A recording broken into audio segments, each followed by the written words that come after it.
நேருவின் மகள் இரும்பு பெண்மணி, இந்தியாவின் முதல் பெண் பிரதமர், பாகிஸ்தானுடன் போரிட்டு வங்கதேசத்தை உருவாக்கியவர், எமர்ஜென்சியை அமல்படுத்தி சர்ச்சையை ஏற்படுத்தியவர், தங்கக்கோவிலில் ஆபரேஷன் ப்ளூ ஸ்டார் ராணுவ நடவடிக்கையை மேற்கொண்டதால் தனது சீக்கிய மெய்காப்பாளர்களால் படுகொலை செய்யப்பட்டவர் என்பதையெல்லாம் தாண்டி இந்திரா காந்தியை பற்றி தெரிந்து கொள்ள பல விஷயங்கள் இருக்கின்றன. இன்று இந்திரா காந்தியின் 108வது பிறந்த தினம் என்பதால் அவரை பற்றி அதிகம் பேசப்படாத சில விஷயங்களை இங்கே பார்ப்போம். 1966 முதல் 1977 வரையும், பின்பு 1980 முதல் 1984 வரையும் பிரதமராக இருந்த இந்திரா காந்தி இந்தியாவின் அரசியல் வரலாற்றை பெரிதும் மாற்றியமைத்தார்.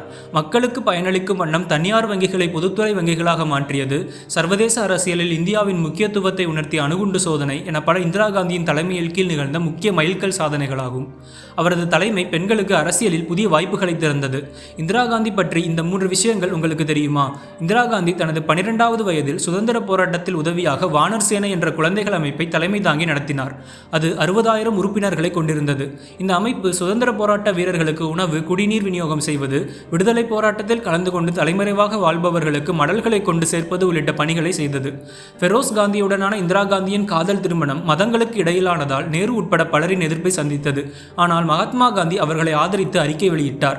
இங்கிலாந்து முன்னாள் பெண் பிரதமர் மார்கரெட் தாட்சருடன் இந்திரா காந்தி நெருங்கிய நட்பு கொண்டிருந்தார்.